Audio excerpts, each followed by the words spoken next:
বন্ধু তুই বড়ই মজার, সম্পর্ক করতে চায় না শেষ, তুই বন্ধু পাশে থাকবি এটাই বেশ।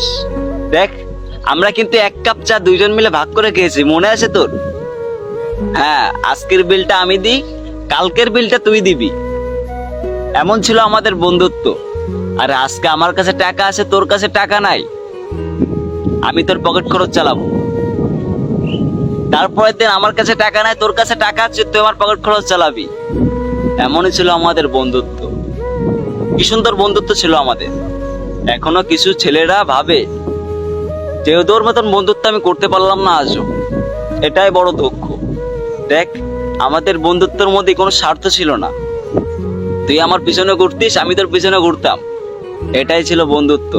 যখন দুজন একসাথে হেঁটে যেতাম, সবাই তাকায় থাকতো আমাদের দিকে, দুই জুটে যাচ্ছে, রাস্তা দিয়ে দুই জুটে যাচ্ছে, এমন ছিল আমাদের বন্ধুত্ব।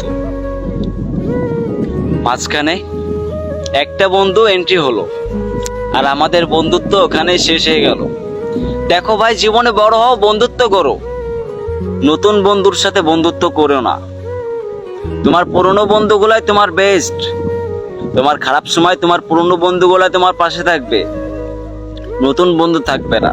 আর নতুন বন্ধু তো 2 দিনের, আজকে আছে কালকে নাই। আর তোমার পুরনো বন্ধু সারা জীবন তোমার পাশে থাকবে, এটাই হলো বন্ধুত্ব।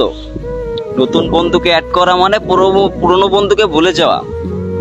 আমি চাই না আমার পুরনো বন্ধুকে ভুলে যেতে, আমি চাই ওরা আমার সাথে সারা জীবন থেকে যাক, আমার শেষ নিঃশ্বাস পর্যন্ত আমার পাশে থেকে যাক। বন্ধু থাকবি না? আমি চাই তোরা আমার শেষ নিঃশ্বাস পর্যন্ত পাশে থাক, আমিও তোদের শেষ নিঃশ্বাস পর্যন্ত পাশে থাকবো।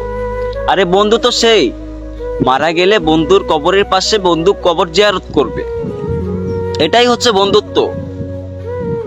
এখনকার বন্ধু দেখো, নতুন বন্ধুরা, তুমি আজকে মরে গেছে, তোমাকে কালকে আমি ভুলে যাব, এমন বন্ধুত্ব বানায়ও না ভাই।